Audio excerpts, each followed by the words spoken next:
500 years ago, Lord Buddha came in this world. And after his palace life, when he saw the 4 rivers of suffering, what are the 4 rivers of suffering? Birth, old age, sickness and death. When he saw it in his own eyes, with his own eyes, then he got a big question: does everybody need to go through this, the 4 rivers of suffering? And when he found out that he also, not only everyone, but he also has to go through this, then he was, very saddened. And he wanted to find the solution to this perennial human problem of birth, old age, sickness and death. And as a result of that, he left the palace in search for the answer. As a renunciate, leaving aside all the pleasures of the palace, he meditated for 6 years, and finally under the Bodhi tree he found the answer by achieving the enlightenment. When he achieved enlightenment, he spoke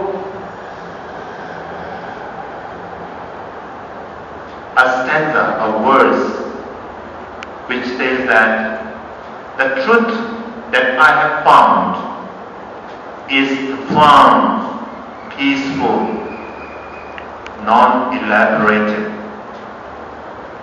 It's clear, it's unconditional. The truth that I have found cannot be discerned by people. It's very difficult for people to understand what I have found. So even if I speak about the truth, people won't understand it.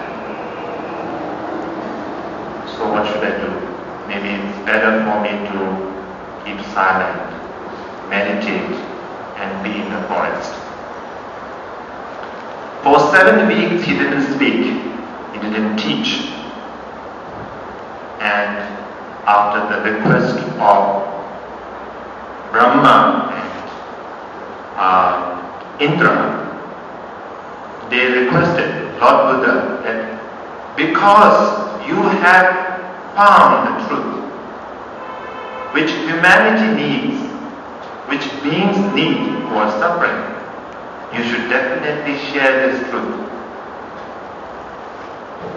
with people, because that will benefit them. And at the request of these 2 gods, he gave the first sermon, first teaching at Saranam, the present-day Saranam in Varanasi. And his first students were the 5 friends that he had. You say, not this no more. They were together with Buddha during the penance, during the ascetic practice that they took. And because Lord Buddha broke the oath of fasting, they abandoned Lord Buddha because he broke the fasting vow. And then they said that they will never kind of bow down to him because he has broken the vow. But when Lord Buddha went to Varanasi, because of this, when he met the 5 students, because of his resplendence, because of his majestic appearance, because of his grace, they had to break their oath of not respecting him. They had to go down. They paid the respect. And Buddha, having seen that they are the right recipients of his first teaching on 4 noble truths, then he taught the 4 noble truths. Now what are the 4 noble truths? I think in Sanskrit it says Char, in Hindi or in Sanskrit, Char Arya Satya. Arya Satya. It is said Arya. Why Arya? Because the Four Noble Truths, as you all know that the first one is the truth of suffering, the truth of the cause of suffering, the cessation, truth of the cessation of suffering, and the truth of the path that leads to cessation. Now these Four Noble Truths can only be realized. This is something realized or understood by the Aryas or exalted beings, realized beings. And the scripture beautifully explains this. Ordinary beings like us, we are like the palm. The palm, okay? What is the palm? If you put a piece of hair on his palm, can the palm feel it? It can't. Hardly feel. Whereas the same hair, if you put it into your eyes, can you feel it? Definitely. Right? It will prick you and you will have pain. So in the same way, ordinary beings do not discern. They don't know what is truth of suffering, the cause of suffering, the cessation, and the path. Now especially ordinary beings do not know the truth of suffering, whereas exalted beings do. They do. It is just like putting the ear in the eyes, the exalted beings see suffering, whereas sentient beings, general, ordinary beings do not. Now to elaborate further, let's try to first understand what is the truth of suffering. Dukkha. Now all of us, when we talk about suffering, we can only relate to physical pain, mental pain, that's it. Not more than that. Right? You have a stomach ache, you have a headache, right? You have an injury on your body, physical pain. You go through physical pain. And that is suffering. That is quite visible to us. That is quite perceptible to us, understandable to us.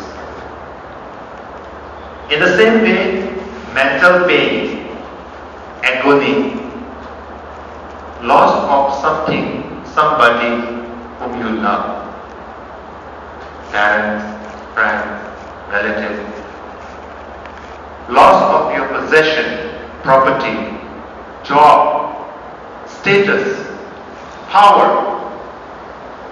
You go through mental agony. You can relate to. That is dukkha. But the pleasures, we take it as pleasures, happiness. We don't understand pleasures as suffering. So the Aryas, they see that pleasures that we have, that we experience in samsara, right, has the element of dukkha in it. That is where we need to work upon. Physical pain, mental pain, we understand, okay, this is dukkha because I'm experiencing pain. But pleasures, to understand pleasures as dukkha is something that we need to work upon. And this is something which we experience on a day-to-day basis. But we hardly notice, we hardly relate to. Now I'll give a very good example. I just remember a friend bought a new car. The pleasure, the joy of a new car, right? This is pleasure. the pleasure that the new car brings you. But when you go through this pleasure, when you experience this pleasure, you should also know that you have to go through the pain of the scratch. Isn't it? You can't avoid it. The scratch on the new car, so painful. Isn't it? Why? Why is it so painful? We could have understood this when we bought the new car. It has to go through the scratch sooner or later.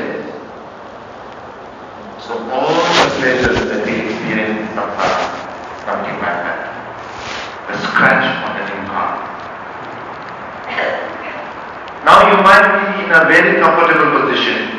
Okay, I've got wealth, enough bank balance, I've got a status in society, I've got a good job, secure job, my relationship is okay. You are on cloud 9. But you should also understand that it is short-lived,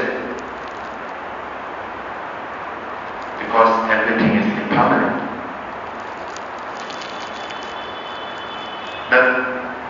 The more you are aware that these things gonna change, won't live forever, remain forever, makes you, that realization itself will make you more resilient, more stable.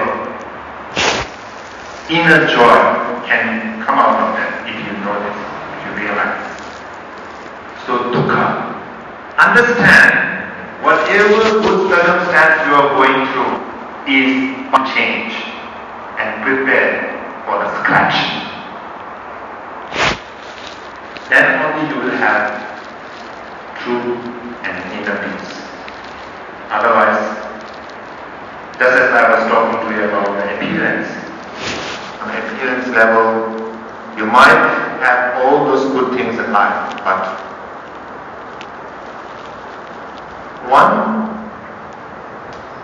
one of the great master, Khenpo Sonam, he has pointed out very nicely, he said that when we are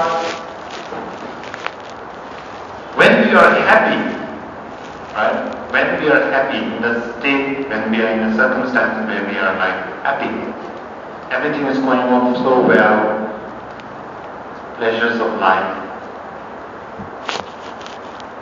then there is the fear of what?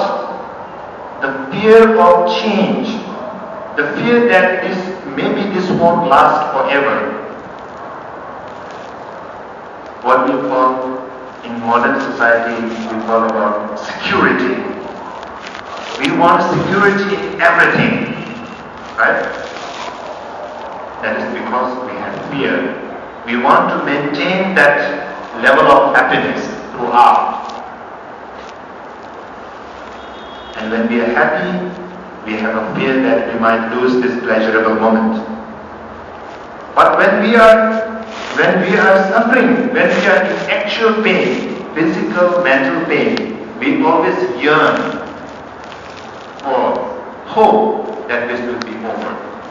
This pain will be over, and we work hard for it. So between these two lines, our life story, the story of our life is like oscillating momentum, like the pendulum of a clock, swinging between these two hope and fear. Therefore, this is what is called dukkha. Pleasures are also dukkha, just like the scratch on a new car brings pain in you. You can apply it to all kind of, whatever samsaric, whatever worldly things that you have. Sooner or later they're bound to change, and you have to be prepared for that. This is called the truth of suffering. The pain is more visible, more manifest. Physical pain, mental pain is more manifest. We can understand that. We can realize that. But pleasures, they are bound to change. It is just like, can give you an example. Like, oh, you are like having a party. And party is like a very, how to say, rampant kind of culture in the cities. This party, that party, birthday party, anniversary party, and food, very good food is served, continental and desi, whatever. Everything is being served. And you have buffet, and you can eat whatever you like. And the pleasures of eating, they are so nice. You want to repeat that again and again, But you don't understand that,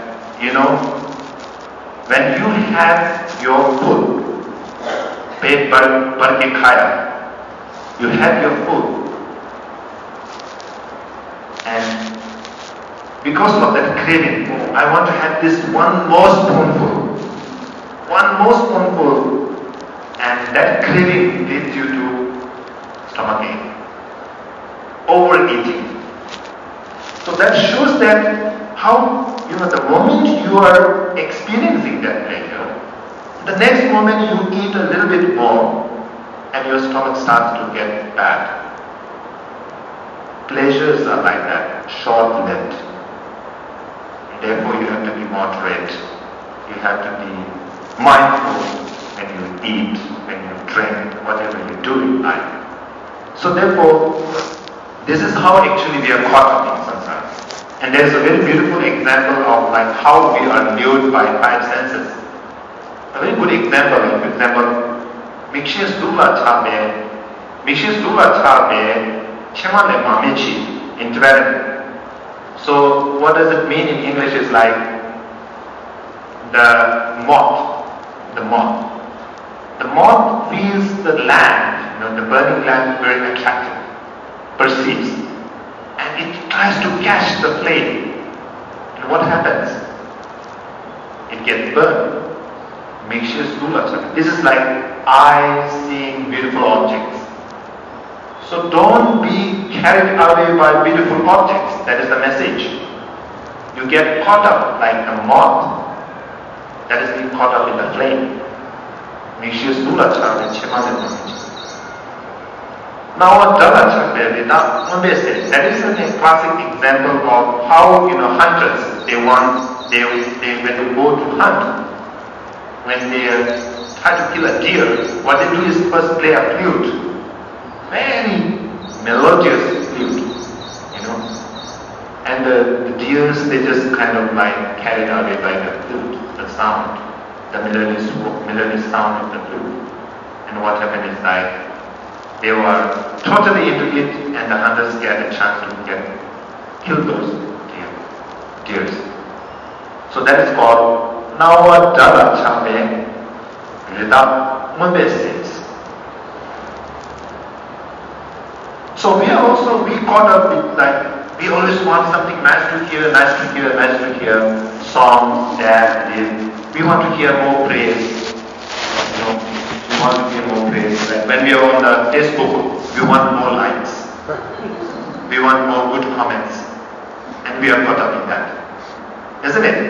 That's the reality. So now and you get too much attention.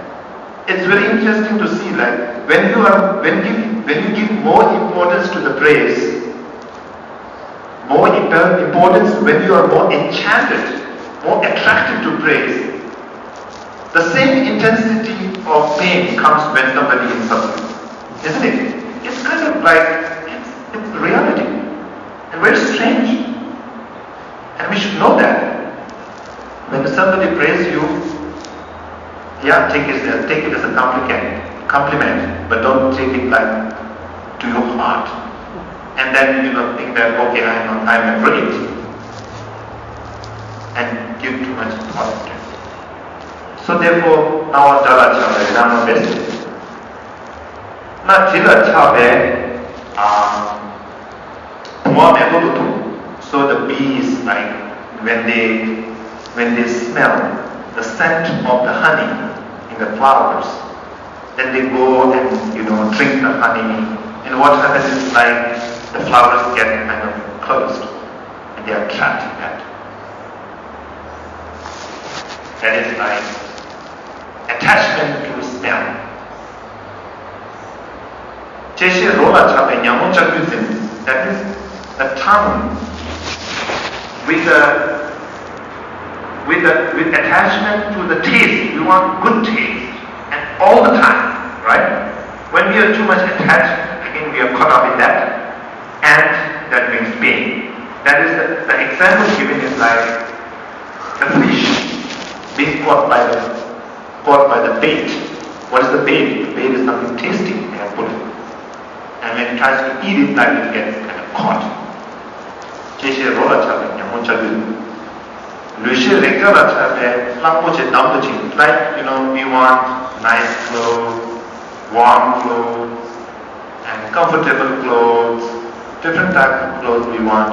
And when we get too much attached to this, again we are caught up, and it brings us pain. And the example is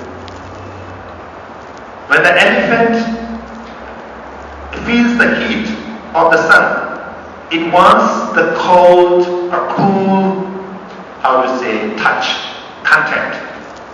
And then it just kind of tries to swim in the river or in mud. And in the process it gets caught up in the mud. So this is our life story. We are caught up in the sense object. We are lured by a sense object, and the more we give importance to senses, the desires of the senses, sense gratification, the more we will be put into pain and suffering. So therefore, having spoken a little bit about dukkha, now I'll try to speak a little bit about what causes dukkha, because we need to know the causes of why we need to go through this pain, why we need to go through this birth, death, old age, sickness. Why can't we get over with it?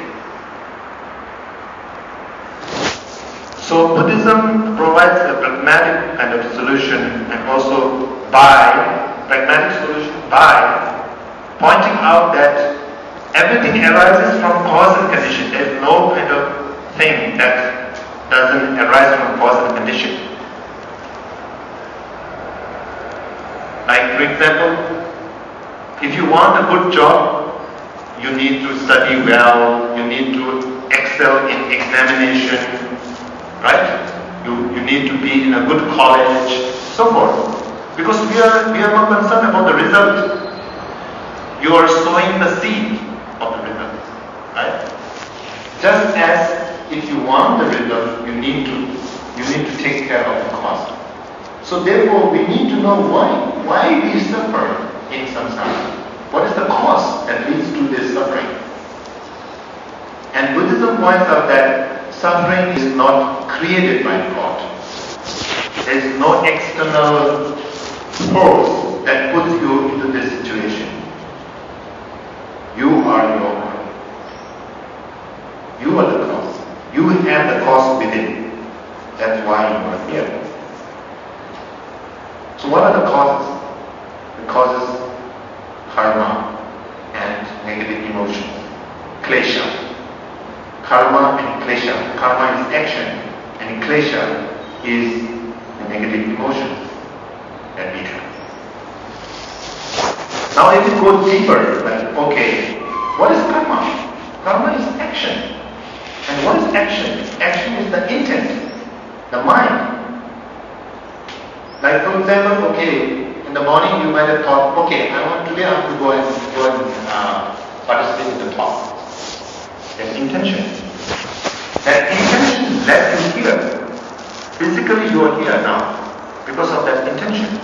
So karma is none other than the action of the mind which manifests in the form of body and speech. Because when the mind is made up, then your body moves. that you speak and you tell your friends or husband or wife or your parents that, okay, today I'm going to attend a talk, right? So that is the karma. Now what drives that karma?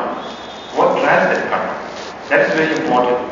Is the negative emotions, the three negative emotions, what we call the three poisons. The first one is ignorance, second one is attachment, and third one is aversion. Rag, Dvesh, Moha. Now, in order to give a little bit of, we have one a Buddhist painting which is called Wheel of Life. What is it called? The Wheel of Life. So in the Wheel of Life, samsara is depicted, and in the center, the three poisons are depicted by three animals. Ignorance depicted by the pig, aversion or the anger depicted by the snake, and the attachment or the desire depicted by the bird. So from the pig's mouth, other two arises, the bird and the snake. So this shows that ignorance is the root cause. We are here because of our ignorance. Now you might think, what is the ignorance? Ignorance. Normally we talk like a lot about ignorance. Ignorance is not just lack of information. Because when we, in the society, when you go like, people suffer from certain kind of disease because there is no awareness. There is ignorance about the disease. Right? People don't know how this disease comes about and how you should prevent it. Therefore, you start an awareness program. Right? Now here, ignorance is not limited just to that. Ignorance is much more than that here. So what is it? Now there is a concept of here, the concept of Niratma, that is absence of self or no self comes up. It's very important. Let me just elaborate on it. That is the heart of Buddhist teaching. The heart of Buddhist teaching is selflessness. Now you might think that, oh, there is soul and self and all this atma, all this. Why don't they exist? And the question comes up. Now I'll give you a simple kind of investigation. Let me take an example of a person. For example, what's the name? Neeraj. Okay, Neeraj. So everybody, please listen. Neeraj. Neeraj is a person, an individual. Right? Now if you try to understand Neeraj more, that's very important because it has a lot to do with our individuality, identity. So what is Neeraj? And when you just think of Neeraj, sometimes Neeraj, the face of Neeraj comes up. Or sometimes Neeraj's way of thinking, Neeraj's history, background. So Neeraj is many things put together. His body, his emotion, his feeling, his history, his religious status, his bhasha, his language, and where he lives. So all these factors put together make Neeraj. That means Neeraj is not a single entity. Neeraj is not an independent identity. Neeraj is made up of many, many, many factors. Right? But even though this is the reality, we take Neeraj as one, a substantial identity. Just as we take a car as a substantial entity. The car is made up of many components: the wheel, the steering, the engine, the body part and the brand, all this put together makes a car, isn't it? But if you try to dismantle all this, dissect, and where is the car? The car is not there. So car is many things put together. In the same way, Neeraj, all of us, many things put together. We are not independent individuals. We are not independent identities. That is the reality. But the way we think, way we perceive, is Neeraj to be a substantial, independent identity, even though it is not. Neeraj is an interdependent identity. Now you should know this, remember these two words, independent and interdependent. Right? Independent means like which does not rely on any other kind of condition, right? Interdependent is dependent upon a thing that is dependent on any condition. So therefore we have taken, for example, Neeraj insults me, for example. Then I take it as, oh, this Neeraj is very bad. He insulted me. And at that time, the way we perceive Neeraj is a single, independent item. We don't perceive it as Neeraj has so many things put together, right? So how we feel, how we perceive things, and what is the reality? There's a huge gap. There's a huge gap. And we need to bridge that gap. And if you bridge that gap, then we will be more sane. We will be more wise. So therefore, not knowing that Neeraj, as well as all entities, all phenomena, as interdependent in nature, is what is called ignorance. Now if you want moksha, you want to get liberated, then you need to know this, that Neeraj is not a single independent identity. It is an interdependent phenomenon. So when we know that, then, in Brahmana Vartika, the Dharmakirti has pointed out very nicely. First, there is no self. Even if there is no self, we have taken it, okay, there is a self. And then we divide it from that foundation, we come up with, first, there is no I. Even though there is no I, then we take it as I. And then my friend, my relative, my country, then we have others. The division comes up. When the division comes up, then there is attachment, desire towards what we like, what we are related to, and those aversion to those who are not on our side. So like how this perception leads, the wrong way of thinking leads to division.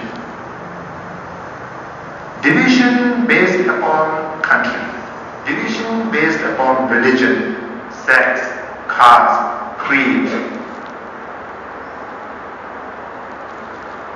All this division, if you go deep, it comes here, starts from here. So to know that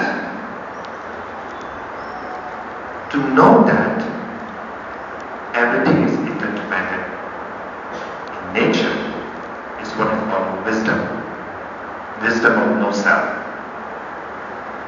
And that will actually, that if we can apply antidote to this kind of ignorance through generating this wisdom, then there is no room for negative emotions to arise.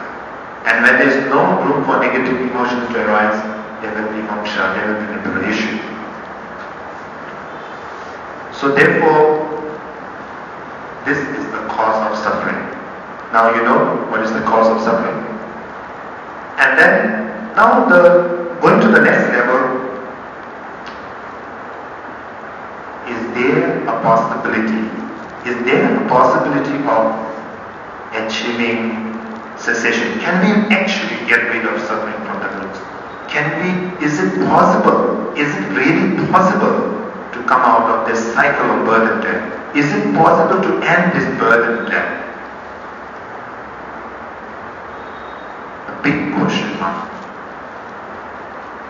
And Buddhism says that yes, it is possible. Why it is possible is because all these negative emotions that we have, aversion, ignorance, jealousy, pride, and so forth, these are not based upon reason. These are not based upon reason. They are not based upon rational.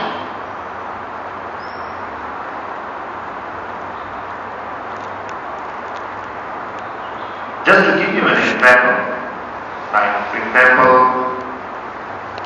we like our friends, we don't like our enemies. We just want to run away from enemies. And we want always to be with our friends, right? Now we don't know that friends can turn enemies. Enemies can turn friends. Why? Because they are not independent. Friends can become foes. Foes can become friends. And why should you hold too much importance to friends? Why should you hold so much enmity to your enemies? Who knows? There might be a time when your enemy helps you in the time of need without any expectation. Right? I think every one of you, have life experience about these things. Friends turn foes, foes turn friends. It's a constant phenomenon. Then why should you give a damn about? Why should you give so much importance? Why should you hold so much grudge to your enemies? So therefore, the person whom you think as an enemy, because that enemy is not an independent identity, it's subject to change.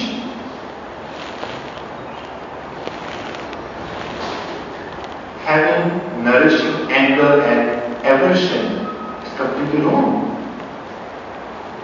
Because you never know that enemy can help you in the time of need. So therefore, what I'm trying to say is that enmity, the feeling of enmity or the feeling of hatred itself is not based upon reason. That's why it can be overcome. That's why attachment can be overcome. Same applies to jealousy and pride. These are what we call adventitious.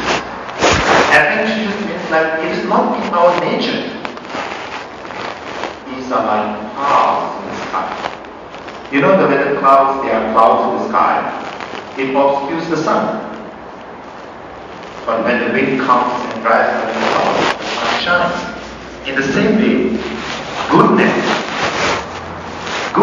is within us. Wisdom, all this goodness is within us. Only thing is we don't realize. Because we are enveloped by the clouds of negative emotion. And these negative emotions are adventitious. And when we practice the path, generate the wisdom, practice the body, then we can clear away those clouds. Then the goodness, the inner goodness that is within us will shine. So therefore, it's possible. It's possible to get rid of. It's possible to be free from anger. It is possible to be free from jealousy. It is possible to be free from pride. And that is called the cessation. The cessation of negative emotions which are the causes of suffering. Now if there is a cessation, then is there a way, is there a code of conduct, is there a way of thinking that can lead to this cessation? Yes, definitely there is a path. And that path is the Eight Noble Path. Right view. Right view is to know that suffering, happiness, and causes. And you have to choose the cause for happiness. You have to accumulate the cause of happiness. And you have to abandon the cause of suffering. Then it will bring about happiness, and you can eradicate, avoid suffering. So, Shantideva has pointed out like our nature, certain things nature is like domain daughter semi domain yilam. So it says that we want to overcome suffering. We don't wish suffering. We want to be free from suffering.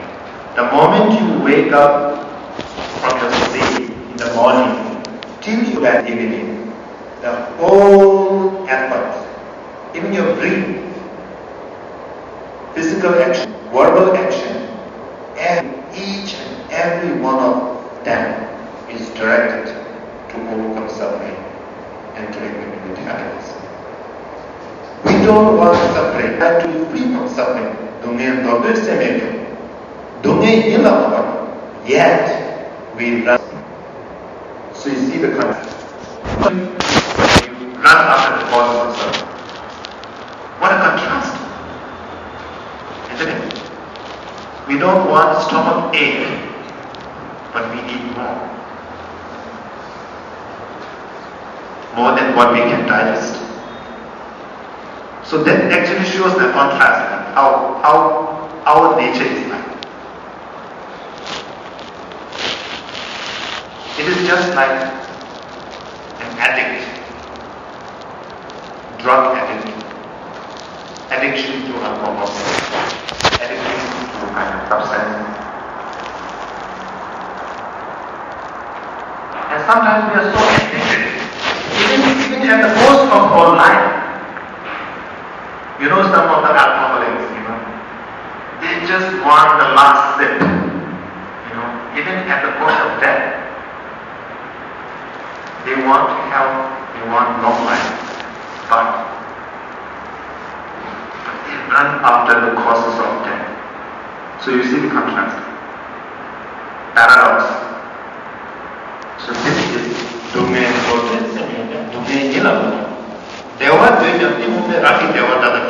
Now on the other hand, we wish happiness, good health, happiness, long life, status, power, education, everything we want. But due to ignorance, we destroy the causes of suffering, causes of happiness. Because we are ignorant, we don't know the right causes of happiness. So therefore we just destroy.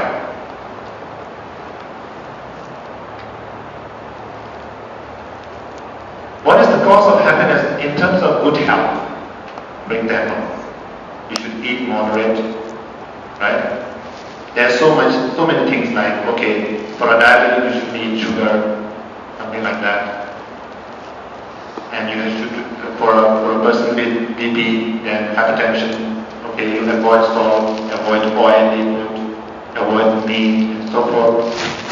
All these are causes of good health. But we destroy that, and then what we eat, what we are not supposed to eat, and then we end up without health. So there are jobs. So therefore, now what we need to do is like, if you want happiness, gather the causes. If you don't want suffering, avoid the causes. That is what we need to do. That is what right view. To have that right view, right perspective, that right thought, right livelihood, right speech, right action, and so forth. So, now, in order to sum up this, I'm going on 5 minutes, so I will just try to sum up. Maitreya, one of his teaching, he says that Neni Sheja Negi Yuni Pamsana, Dene Tomsa Meni Devar Chao, Dume Yuda Tembopa the Teshin, Sheja Waka Yupa Devar Chas. He gave a very beautiful example. Right? Suffering is like a disease. The disease is to be known. Now, for example, you have a physical condition. Now, if you say, okay, well, oh, I don't have physical condition, I am alright. You have condition. You have something is wrong with your body. You have a disease. Now, if you don't acknowledge it, if you don't know it, acknowledge it. How would you actually overcome it? There's no way. Dume Shevacha. That means suffering is to be known. What is suffering? You should know it. What is the disease? You should know it. Negi Sheja. Negi Yuni Pamtara. Now what you need to abandon? You need to abandon the causes of the disease.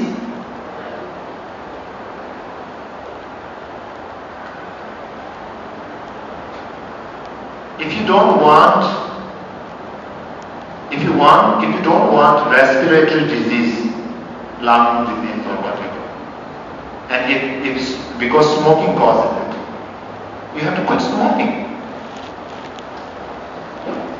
The cause of something that is happening to your body, especially the lungs, is smoking. You have to avoid it. Abandon it. Negi Yuni Pamjana. Dene Tomja Mini Deva Chawada. Now what you need to think is like you yearn for health, absence of disease. When you eradicate the cause of the disease, you are free from the disease. Right? The cure of the disease is through medication, isn't it? The medicine. So the medication is the path. So the cure or good health, absence of disease, free from ill health, free from disease.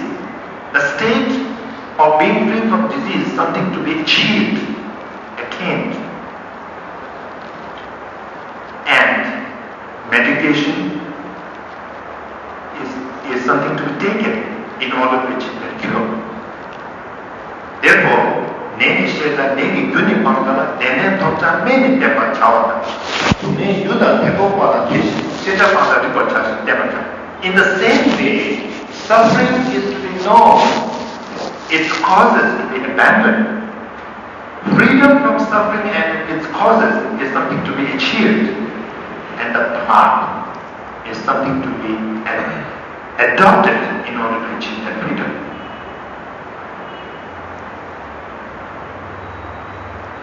So, in order to conclude this, the Four Noble Truths that Buddha taught,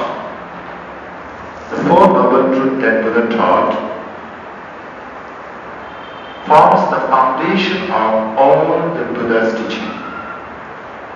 And it's a very practical teaching. Because if you have a problem, first you need to know the problem. And you need to figure out what is the cause of the problem. Then you eradicate, you find a solution to the problem. And you try to acquire the means to that solution, isn't it? So that's the thing. Some people misunderstand what Buddha taught. Oh, why Buddha is always speaking about suffering? Beginning he is talking about suffering. Oh, it's too boring, too pessimistic. No, it's not pessimistic. It's very holistic. Because if he would have explained suffering and its causes and never spoken about cessation and the path, then it's very boring. Why should we actually think about suffering? Because there is no end to it. Because there is no way out of it. But he said that, yes, suffering and its causes, it can be eradicated. There is a cure. And there is a means to that cure. There is a method to get that cure. You can liberate yourself. You can liberate. You can end the cycle of birth and death. It is possible. And he didn't say, he just promised it. That is possible and leave it at that. No, there is a way out. So it's a package. Because we like packages. So it's a package. Disease is mentioned, cause of the disease is mentioned, the cure is also mentioned, and the means to that cure is also mentioned. So it's a complete package. So it would be wrong to think that Buddha only spoke about suffering. It would be wrong to think that it's a pessimistic. It's a very balanced approach.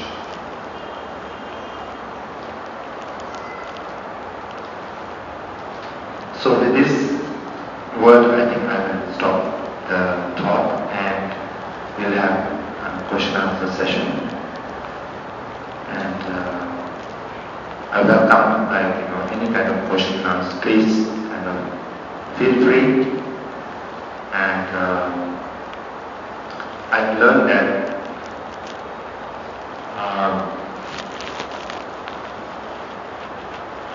students should feel safe.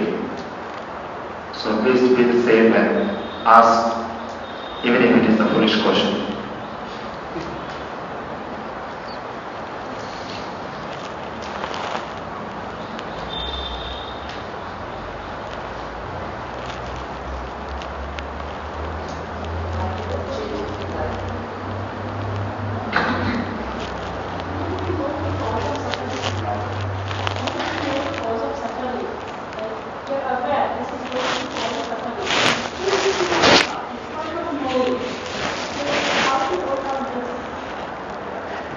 That is a very good question.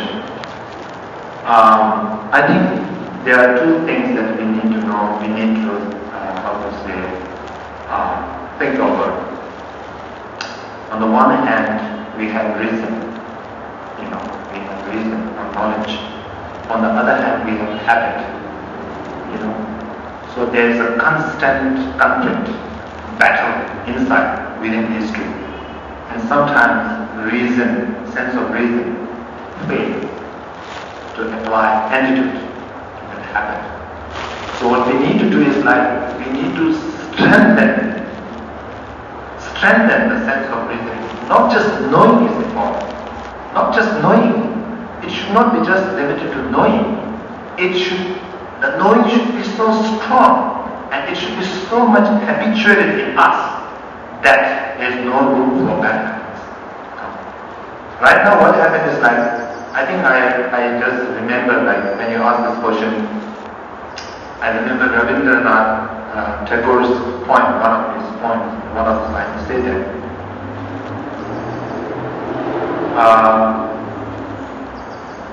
where the stream, I yearn for a state where, a place or a state where the stream of reason has not lost its way into the dreary desert sand of bad habit. And it shows us, it's very clear. We know that we are wrong, but still we go into it. Right? That means, what does it show is that our sense of reasoning, our sense of wisdom, or the wisdom is not strong enough to have a confront our habit. So we need to break that habit. And in order to break that habit, what is called training the mind, meditation, contemplation, very important. We can train it. And to give you an example, a drop of water, when it trickles down, continuously, it can pierce the rock, isn't it? Just like that. Maybe your sense of listening like a drop of water. Use that in meditate, make it strong, be mindful, and then you can break that habit. Drop like rock solid habit. You can break.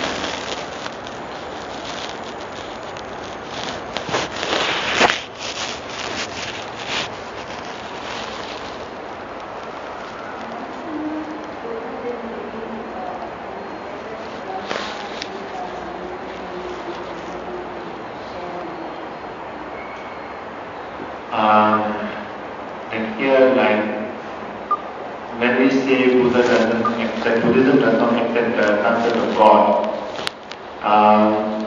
it means that in Buddhism we don't accept the concept of a creator, an external force called God who creates everything. But that doesn't say that in Buddhist teaching there is no God. Definitely there is God.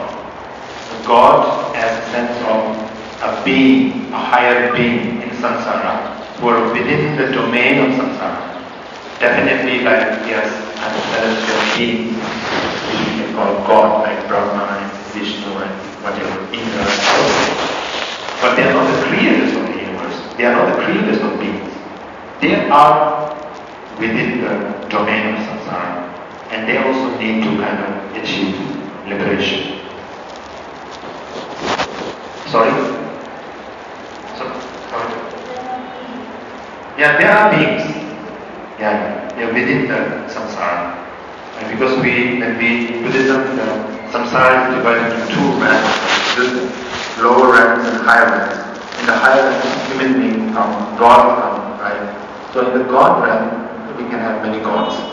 But they are not the ones who actually, how to say,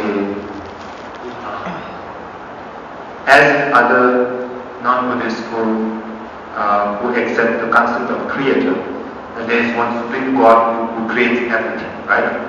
So that is not the case here.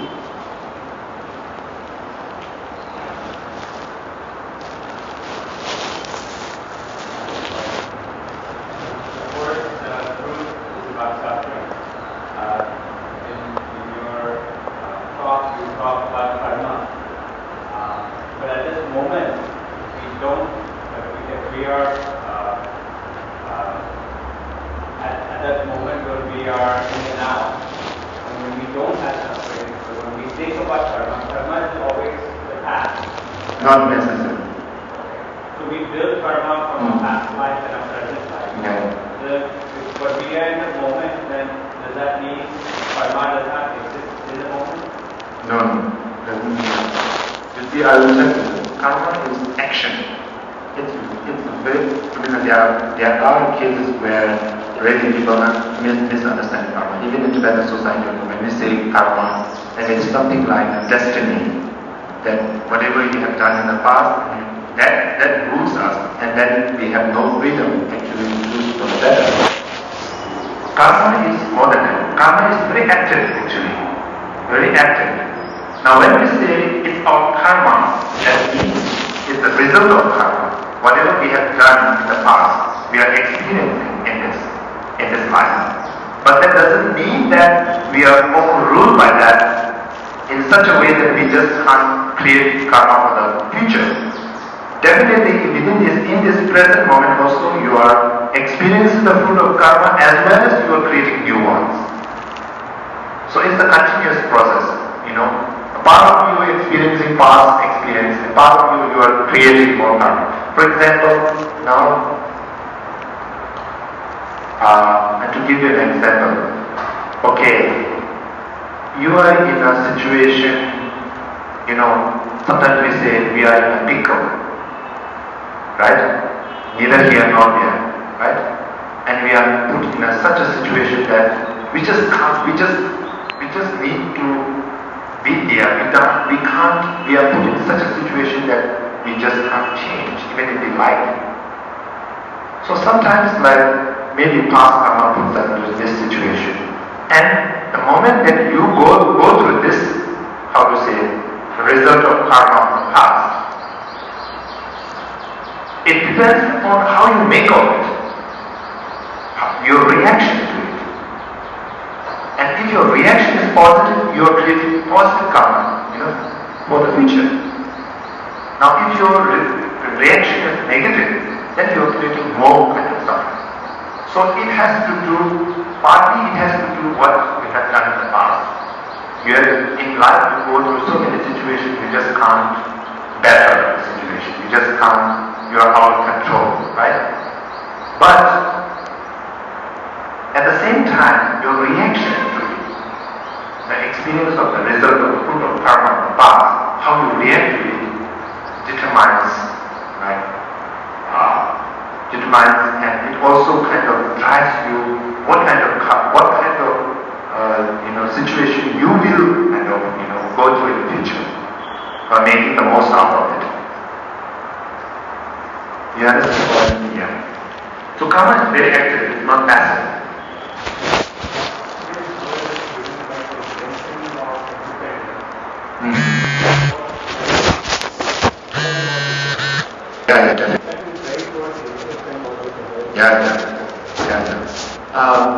I remember when they visited went to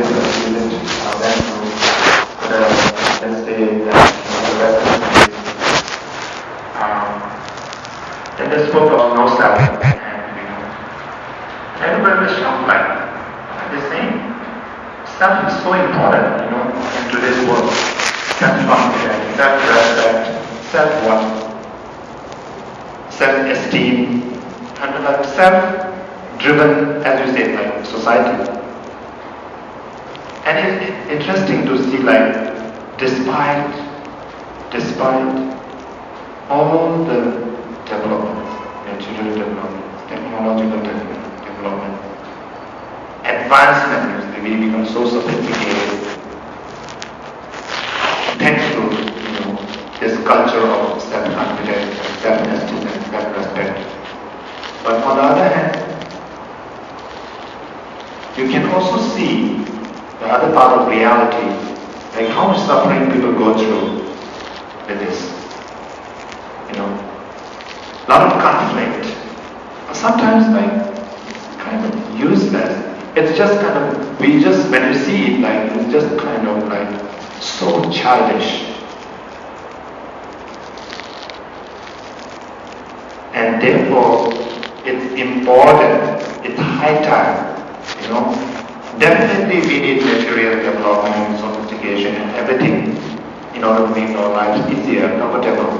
But at the same time, we need to know that interconnectedness of life, interdependence of people, interdependence of the world, interdependence of the environment, of the economy, and so forth.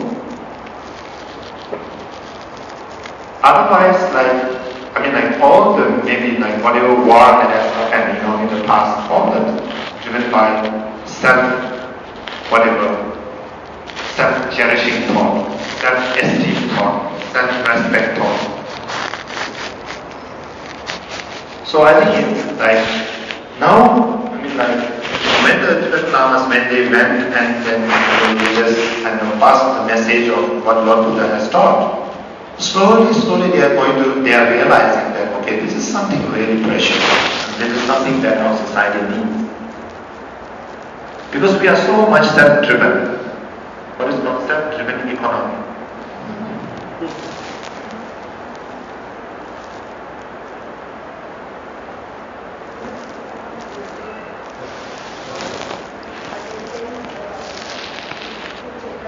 Yeah.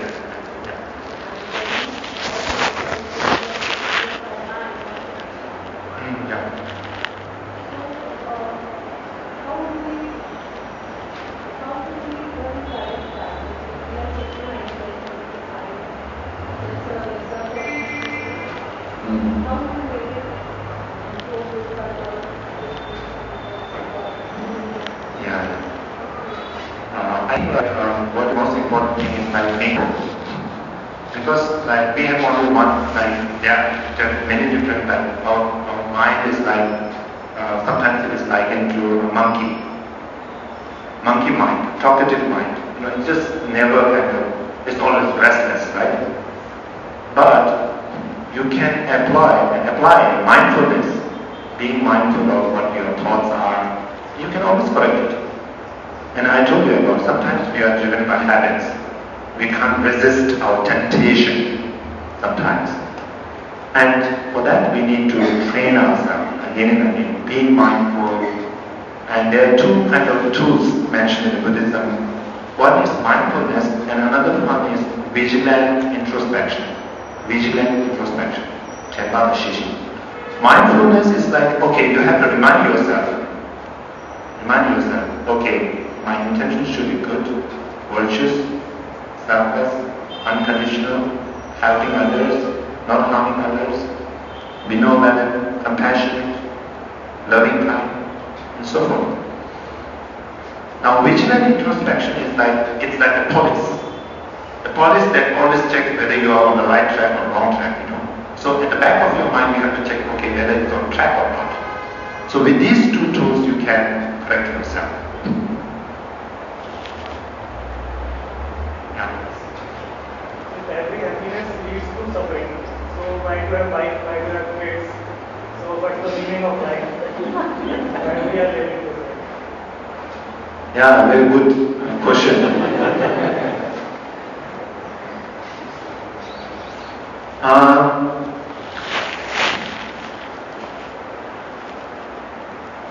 There's, I think, practically speaking, we just can't abandon everything and go into the wild to practice like Buddha did, right?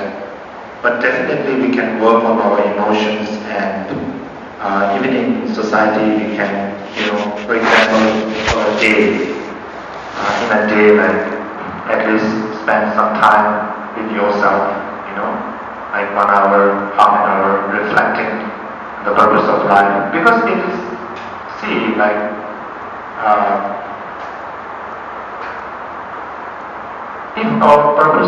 if the purpose of life is just limited to, as you said, as youngsters we go to school, then get a job, then get married, have a career, earn some money, status and so forth, and then produce kids, again kind of educate them, and then finally retire.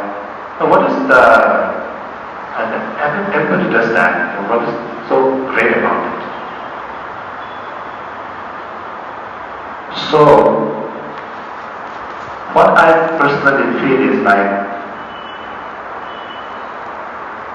because our existence is in this today's world, very complicated world, existence is very much revolved or driven by negative emotions. I think being in one's own kind of, space, we can create a more kind of harmonious society by beginning from oneself, starting from oneself. And I told you, our life should not be ruled by negative emotions. Because if our life is ruled by negative emotions, if you are a victim of negative emotions, we will never ever have peace, solace. Because what is the function of negative emotion? Disturbing. Sometimes it is translated as destructive emotion, sometimes it is translated as disturbing emotion. And it's really true, it disturbs the peace of mind. Bout of anger, too much attachment. And you can see in society how people kind of suffer because of these things. And if you train, definitely you can train your mind. And it should start from yourself. By not just doing whatever you have been doing in the past. Get up in the morning, have your breakfast, go to work, then come back, relax, watch TV, have some entertainment, again go back to sleep. This kind of culture, is not enough. Sometimes it's very harmful. And we need to grow. Because at the end of the day, contentment, mental satisfaction, peace, solace, these are something very, very important in order to have a good life. Because everybody wants good life, right? And good life doesn't only depend upon material, cannot be measured only in terms of material success or material development. Definitely we need house to stay, car to drive, we need food to eat, we need a circle of friends. Definitely we need those things. But the most important thing is the mind. Taming one's mind. Educating your mind. Disciplining your mind. Never letting it lose control, lose its stability, lose its confidence, and not to get disintegrated. Now see, we are caught up in so many duties here, family duties, work duties, society responsibilities to the society. Everybody needs from all corners of, you are just pulled up, you are pulled in all different directions. And in that process, you are also struggling very hard.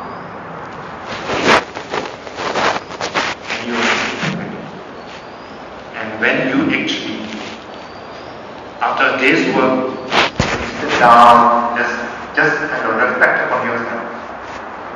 Did you actually gain peace, solace through what you have done with the day's work? So you have been very repetitive all through you, go to work, come back, eat, sleep, all this monotonous. So reflect, have some time for yourself, 15 minutes, 20 minutes, half an hour. And then integrate yourself at that time. So that you can strike the balance between yourself and your commitments. At work, you might feel disintegrated because of so many jobs, so many commitments, so many goals to meet, objectives to meet. Because it's a result oriented. You need result. And for that result, you have to work hard. Everything is measured in terms of figures. That's so much pressure. And you're pulled. And in that process, you lose your food. Even if there is very good food on the table, sumptuous food, delicious food, you can't taste it well. You are deprived of food because of this. So, integration. Integrate yourself through practice of meditation. Recharge yourself so that you can be used. You can use your energy, you can use your potential for a greater purpose. So I think that is important.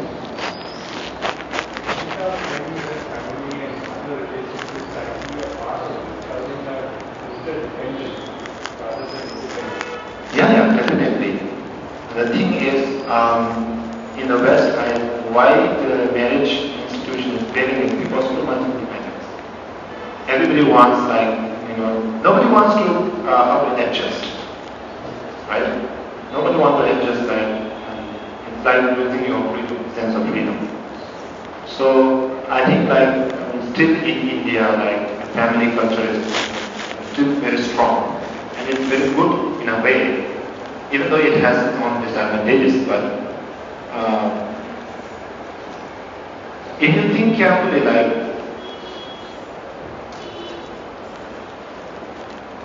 love, affection, sense of concern for others, all these which are very much important for our life, comes from the family, starts from the family. And one should really be aware that, when you are in a family, your welfare is very much, your comfort and your whatever good things that you aspire is very much dependent upon your family. Support from family, right? And if you do greater, if you think of greater, your community, and then your city, your nation. So everybody, through many effort and contribution from all corners, that you are comfortable. Now, and for that it's very important to be what you call advance, coming back to advance. To be, you are not an independent person. For your comfort, for your well-being, so many factors are responsible. So many things are, at play. Like when you first kind of definitely need to be aware, be conscious. When you have your cup of chai, you should definitely think about the milkman who brings the milk. Even though you pay for it. You pay for it, but the person brings the milk. And as a result of that, you are able to have a chai to start the day. So all this, awareness of interconnectedness, interdependent nature, then we will have a sense of concern for others. Because everybody is doing here, contributing something in order to make this happen. Isn't it?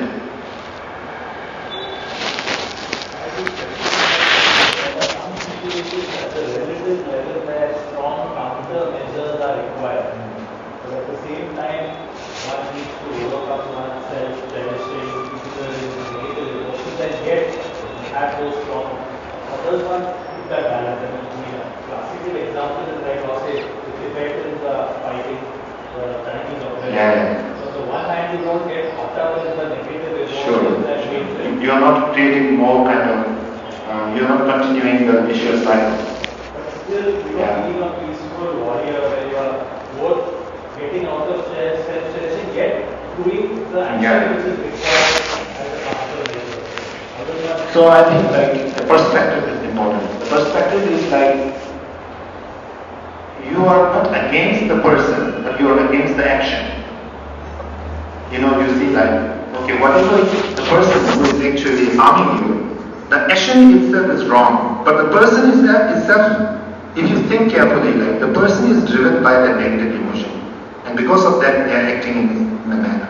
So when you see, like, action is something to be revolted, something which should be despised, and definitely it should be confronted, but without losing your cool, as you said, without losing your temperament, without losing your wisdom. So that needs a lot of courage and a lot of training, inner strength. That's called inner strength.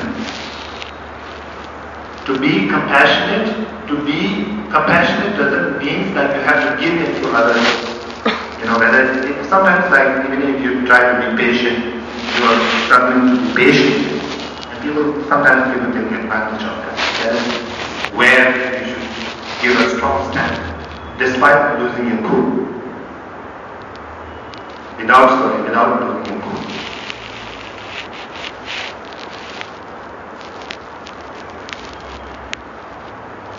If you look at intention which comes from an individual, the intention which comes out of the interconnectedness, which one would you say is better or more noble intention of interconnectedness? Intention, as I told you, it can be selfish. Selfish doesn't mean always kind of bad. For example, you wish liberation. For example, you want to come out of this vicious cycle of birth and death. So with that intention, maybe you practice something, you do meditation, you do meetings, you do study, contemplation, whatever, meditation. And that is something like, even though it is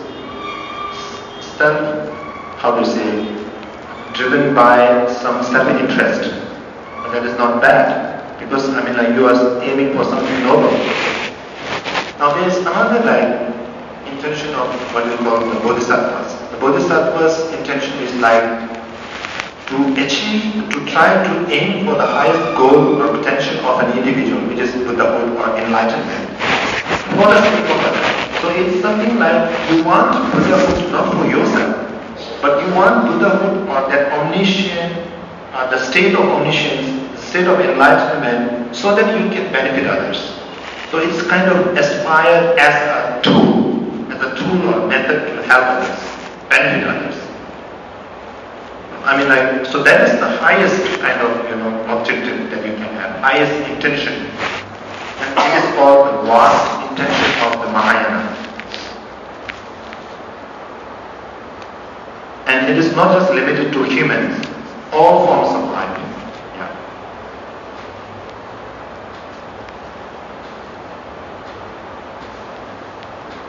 So, what is the time for meditation? 10, 11:30. 10. 10 minutes, okay. Okay, few questions. Few more questions.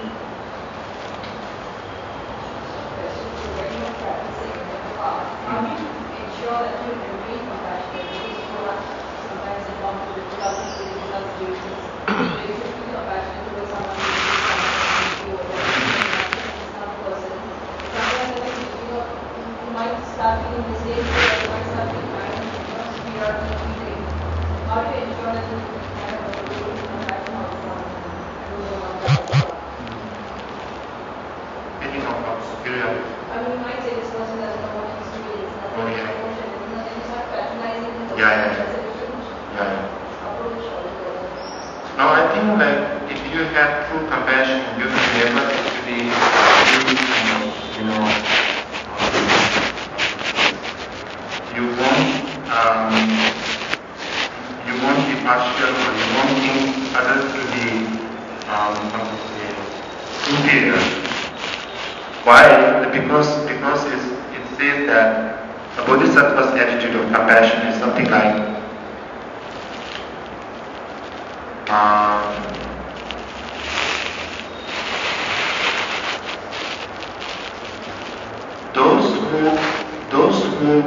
those who harm you, one of the bodhisattva's attitude is those who harm you are considered to be treasures.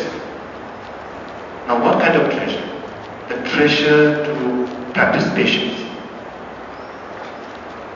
Now it's very beautiful to see that, maybe sometimes for us maybe not so practical, but from the bodhisattva's point of view, when somebody harms that person, harms the bodhisattva, then for us it is like enemy, right? Enemy. So enemy is considered to be the greatest teacher. What greatest teacher? The greatest teacher of patience. So the perspective of looking at the person who is actually harming you completely changes. That you don't see it as something unfortunate, but it's something fortunate. Because the enemy puts you in even though their intention is not good, but that person who actually harms you put you in a situation where you can practice patience. Now see, if there is no one who actually kind of irritates you, how can you practice patience? Right? How can you practice patience in an atmosphere where everybody is loving and caring? So, at the see, from Bodhisattva's perspective, from Bodhisattva's perspective, your teacher can teach you how to practice patience, different types of patience, and how you should practice patience. But your teacher cannot put you in a situation where you can actually practice patience.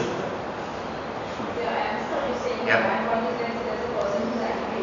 Yeah. I can very well reason and say this child is angry because it's something that is Yeah. At the same time, that doesn't mean that I'm compassionate or that I'm trying to look at situation out of compassion. Yeah. I'm just saying. Definitely, you are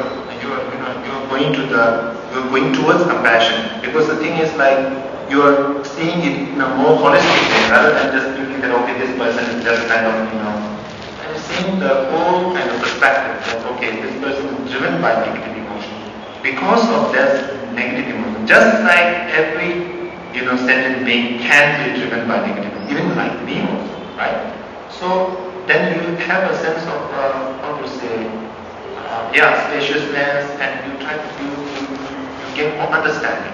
You'll be more understanding.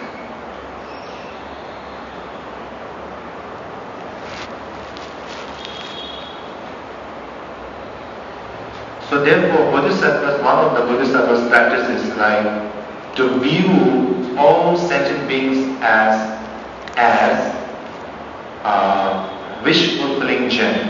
Now, wish-fulfilling gem, for example, bodhisattvas practice, for example, generosity. Now, when you talk about generosity, what is generosity? Generosity is like without attachment, giving something, whether it's wealth, whether it's knowledge, whether it's merit, whatever, giving to others wholeheartedly without attachment. Now, without others, how can you practice generosity? There's no way, right? So therefore they are considered very precious for Bodhisattva. So even those who harm, they are taken as treasures. Okay, I got this opportunity to practice patience because of this person. The intention from the other side may not be right, correct, but how you take it. So it all depends upon how you take the situation, your perspective, how you look at it, makes a huge difference.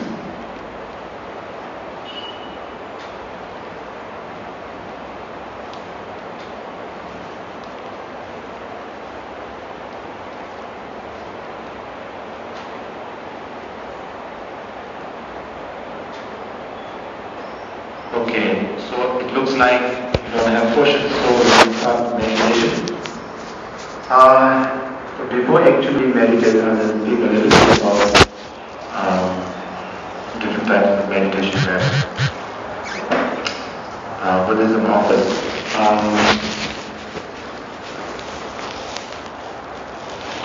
One meditation, there are two types of meditation. One is like I think many of you might have practiced like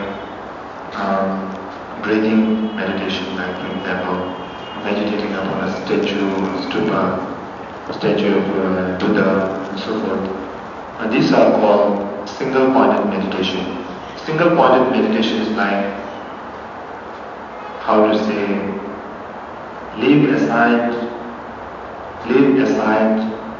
all other thoughts. You know, your responsibility, your commitment, what you have done in the past, what you need to do tomorrow, what will be good, where will you go after this session. All these thoughts, leave aside and just meditate and focus upon the breath. That is called single-pointed meditation. Now, another meditation is called analytical meditation.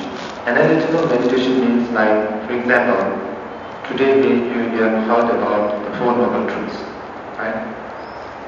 So Four Noble Truths, without distraction, without thinking of all other things, all other events of the past. Don't let your thought chase the past event. Don't let your thought wander in the future. Just be present and think over what you have listened to, what you have heard. Okay, begin by truth of self, then truth of cause, then cessation, then art. So when you do that, again and again, reflect again and again, what you gain is wisdom.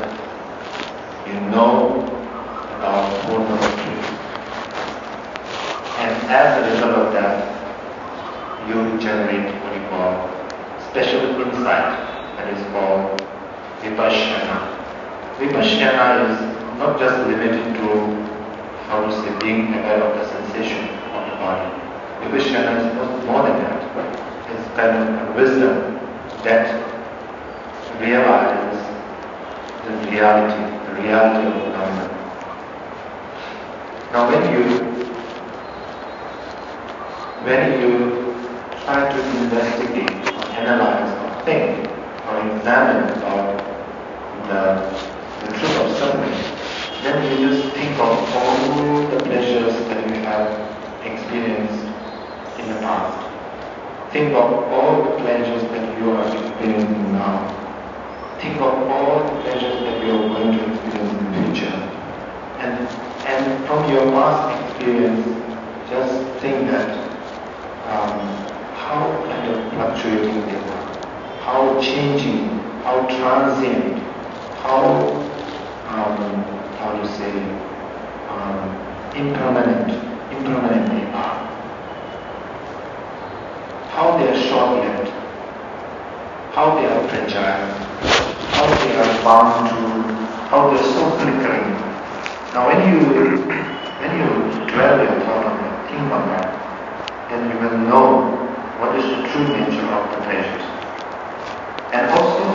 think of whatever pain, mental pain, physical pain you have gone through. Right?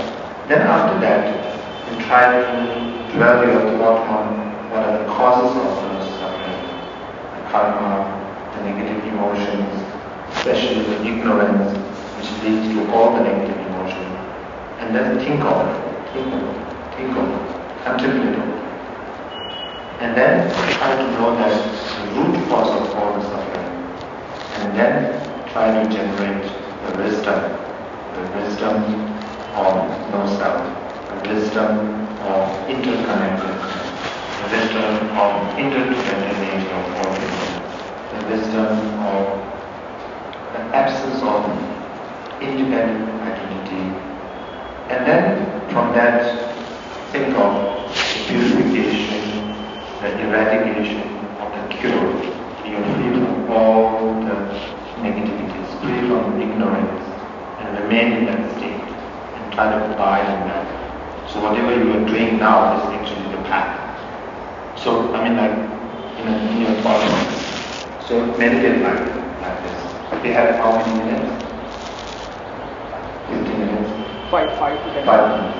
Okay. We have 5 minutes on that. We'll just go back to the beginning of the session and try to remember whatever you have listened to.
Thank you.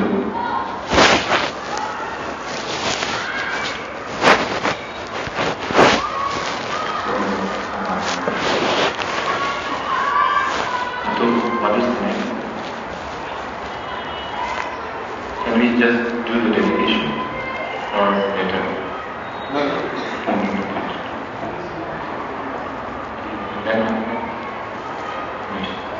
Okay, so maybe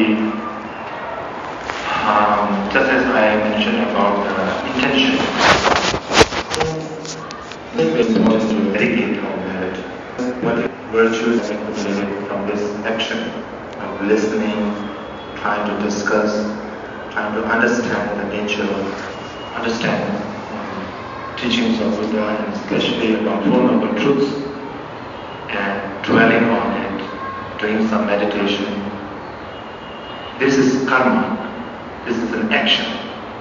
And let us try to dedicate whatever good energy, positive karma that has been accumulated for the benefit of all. So let's dedicate for the benefit of all sentient beings by thinking that may this merit actually enable the Buddha's teachings and all other teachings to flourish, and may the masters who exemplify, who actually live on those teachings, may they live long, may all sentient beings have the wisdom, and may they be free from ignorance, may they be free from suffering, pain, and may they achieve the ultimate peace, happiness.